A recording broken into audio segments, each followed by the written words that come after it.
I read 17 books this month. So I didn't really succeed in my goal of slowing down my reading this year. Still working on that. Let's talk about some of them. I'm not going to talk you through everything I read this month because I don't have the time, you don't have the time, and some of them just weren't worth talking about. So I'm going to talk you through a couple of the most notable reads, the ones that I actually feel like I have something to say about, because not everything on this list was a winner. And that's okay, that's how things go. I am slowing it down this month because I have no time to do anything else that I want to do. So we're working on that. For now, let's start with my favourite book of this month. The best book I read this month was The Dead Cattail Assassins by P. Djeli Clark. The sun has just decided to come out and is blinding me a little bit, so bear with me if I'm a bit squinty. This is a 200-page novel about undead assassins in a fantasy world, and we follow Evine, who is contracted to kill someone. And she rocks up to her assignment and then everything goes really fucking pear-shaped and she ends up breaking one of the rules that these undead assassins swear by, live by, are the reason that they exist, and shit just sort of unfolds from there. It is devilishly funny, it is delightfully violent, it is just such a wild, chaotic, fast-paced ride that is so enjoyable to read. I've enjoyed other books by P. Djeli Clark in the past. I actually think the only one I've read is Ring Shout, which is another novella, but I didn't like it as much as this one. This one is much more my speed. It is weird and wonderful, and I would quite happily read a whole series of full-length novels in this world. It's just, I love it. I love it so much. The concept behind these assassins is that just before you die, you can sign over your afterlife essentially to this god of the undead, and she contracts you for a certain amount of years to be an assassin for her, so people can pay outrageous amounts of money to have people killed and you are the people that go and kill them. What I really liked is that all the different assassins have such different personalities and different ways of going about their job. There's no rules as to how you're supposed to do this. So there's a weird spidery one, there's a spider person who can throw webs and control spiders, not like Spider-Man, a much creepier. I was picturing the spidery leggy man from Spirited Away who shovels coal and looks after the dust sprites. I've forgotten his name, but I was picturing him when I was reading about him, and that was creepy. There's the sneaky child who died as a child but is actually probably 90, 100 years old, so has that countenance but in the body of a child. He sort of watches and waits and poisons people when they're not expecting it, and that was, I just loved it so much. This is an arc. This is not going to be out until the 6th of August, I believe. I have also written a full-length review for the Fantasy Hive, which will be out in early August as well, so you've got a little bit of wait to go, but I really enjoyed this book, a lot. Swinging wildly to the other end of the spectrum, I was massively disappointed by Emily Wilde's Map of the Otherlands. This was a book I was really looking forward to. It's a sequel I was really looking forward to. I loved the vibes of Emily Wilde's Encyclopedia. I thought Heather Fawcett got it spot on. I really liked the sort of academic vibes going on, and so naturally I was excited for the sequel, but this sequel just delivered nothing, nothing at all. I was not a huge fan of the romance in the first book. I understand it's kind of a fantasy romance, that kind of comes with the territory. I enjoyed the dynamic, the Sophie/Howl dynamic that they had kind of going on, but in the second book I didn't see it. I didn't understand the motivation behind the relationship. I didn't see what they saw in each other. I found it very hard to believe that this was something that they both wanted, that she wanted to marry him. Why is that question even on the cards? I couldn't understand it, and that was the main focus of the book. Speaking of the main focus, you would think that her Map of the Otherlands would be the main focus of the book, like it was in the encyclopedia. Not even a little bit. It was mentioned, and it was definitely something she was working on in the background, but the main plot of this book involves finding this two researchers who got lost in the Otherlands in some realm of fairy years and years ago, and trying to find them and find this nexus that one of them has supposedly discovered. And the map is barely mentioned at all. It's all about rescuing these people and reacting to things that happen and making stupid decisions. We're also introduced to the character of Emily's niece in this book, who is completely pointless and could have been replaced by literally any other character. She has no real backstory, she has no real character progression. She is just there to theoretically cause conflict and make Emily feel bad about herself and not thinking about other people. There is no other use for her in this story, and she could have been replaced by a lamp, really, and the story would not have changed. I also really didn't understand why the tertiary character that came along on this adventure was there. It felt like she had written herself into that plot device and then not really made any use of it. It was confusing, it was baffling. I couldn't find myself rooting for any of the characters.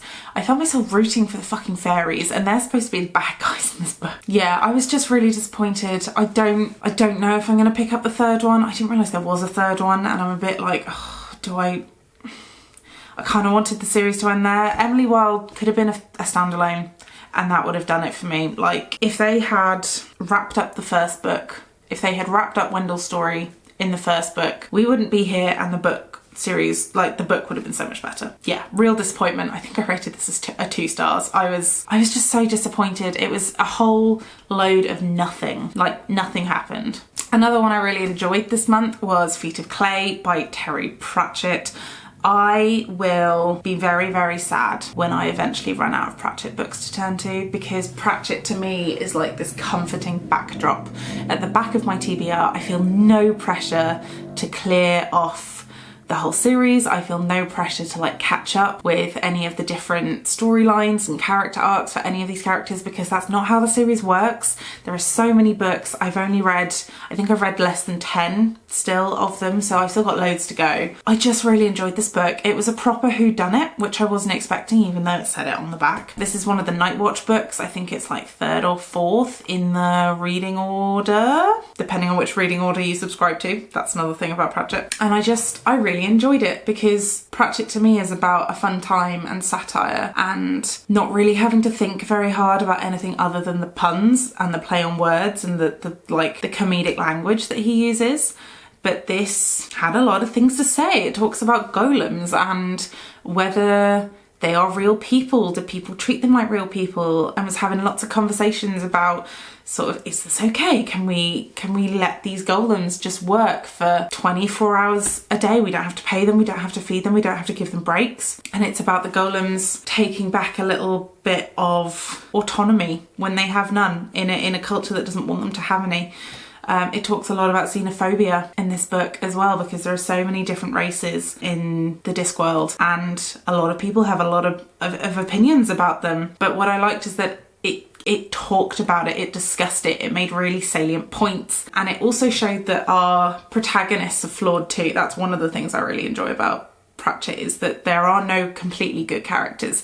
Even Captain Carrot, who is supposed to be like knight in shining armour, no flaws, perfect man, he's good and he's kind and he's responsible, is still a little bit prejudiced, and he gets called out on it, and that's great. It also has like some good female characters in it, which I always appreciate. I usually enjoy the Witches series, like the Witches books, more just because you do get your helping of female characters from Pratchett there. But with the Nightwatch, you've got Cheery Littlebottom and you've got Angua, who are great and a great pairing, and you get a lot of them in this book. I just really enjoyed it. I also couldn't work out who was committing the crimes, so I was actively trying to think about that, and I don't know why, but I didn't really expect Pratchett to lean so hard into the mystery. I think some people might have worked it out before me. I'm not usually the sort of person that tries to solve the mystery before the answer is given to us, but in this one I was actively trying to work it out because all the clues were there, and when it was finally revealed, it was clever. I really enjoyed it. Like, I didn't see that coming. I was right with the characters of like, oh god, why didn't I think of that sooner? It's so obvious. I love it. And Detritus is my favourite. I love him so much. Detritus he's a troll, I think, who is just, I love him. I mean, it's no fucking wonder that the troll is my favourite character, but he's just done so well, and he's an inspiration to other trolls out there.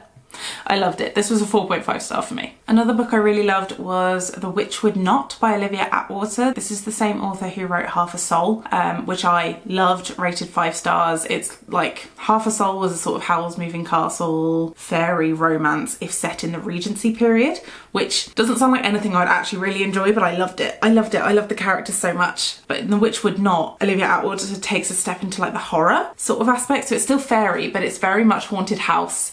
It's ghostly, it's creepy, but you're given a main character who holds her own, who isn't afraid to get stuck into what she's faced with, to face a challenge. She knows how to deal with fairies. She's savvy, she's intelligent. You've got your sort of slightly morally ambiguous characters where you can't really tell if they're on the protagonist side or if they're on the bad guy's side, and it's sort of, they lean from one bit to another. They're just inherently untrustworthy, and you're sort of keeping an eye on them all the way through the book. There's a mystery there. There's an insidious man in it. I was going to say villain. He's not a proper villain in the story, he's kind of a villain, he's kind of not, but he's a fucking insidious man, and I hated him. I would recommend the audiobook of this if you have access to it. It's really, really good.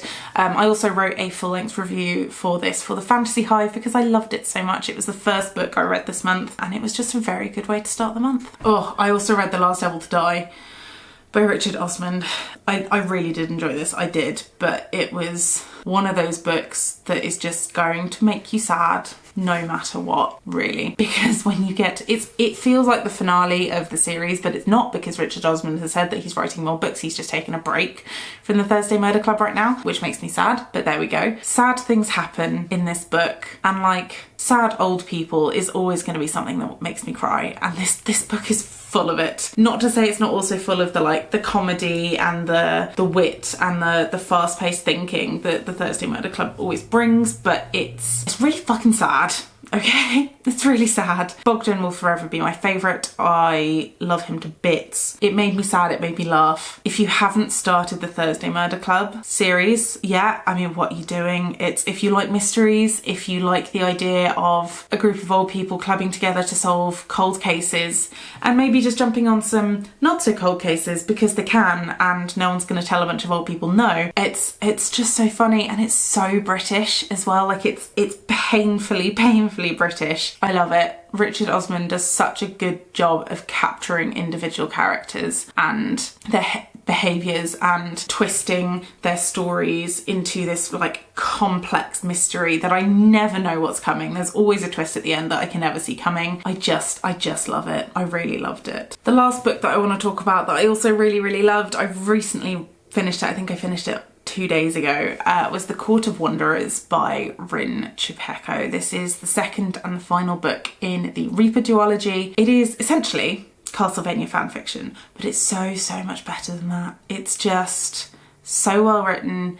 It's got zombies and vampires and perfectly done polyamory. Lots of conversations around consent and what's best for people and how to have difficult conversations, but also surrounding like family drama and the concept of mutation and creating monsters that are where each monster is worse than the next one, and trying to find solutions to this and trying to sort of deal with the political intrigue and the drama, it's kind of drama in this fantastical world that is heavily based in on Transylvania and places like that. It's just a really well written fantasy series. The polyamory is a big chunk of it, so like you could potentially label this romantasy, but it doesn't feel like any other romantasy that I've read. It's fantasy first, and it's the mystery first, and it's looking after your court, your kingdom, your people, and trying to uncover mysteries. There are fantastic underwater palaces. There's tree magic in it. There's a huge variety of representation and diversity. It's a fabulous duology, and if you like fantasy and you like vampires, absolutely give this a go. I cannot express how much I love this duology. I'm so glad that I read it, and I'm really pleased that I finished it, because that's another one that I can tick off my series list, which is always a good. That is it. I will talk about some of the other books that I read in other videos, so I'm not going to talk about them now. And I read a load of ARCs as well, which aren't out yet. But if you want to catch any of my reviews for them, I will always link my Fantasy Hive list of all the reviews that I've written for them down below. Let me know if you read any of these books, if you do share my opinions. How did you feel about Emily Wilde's Map of the Other Lands? I'm interested to see if anyone else thought it was really underwhelming as well. Yeah, let me know what you think, and I will see you next Sunday.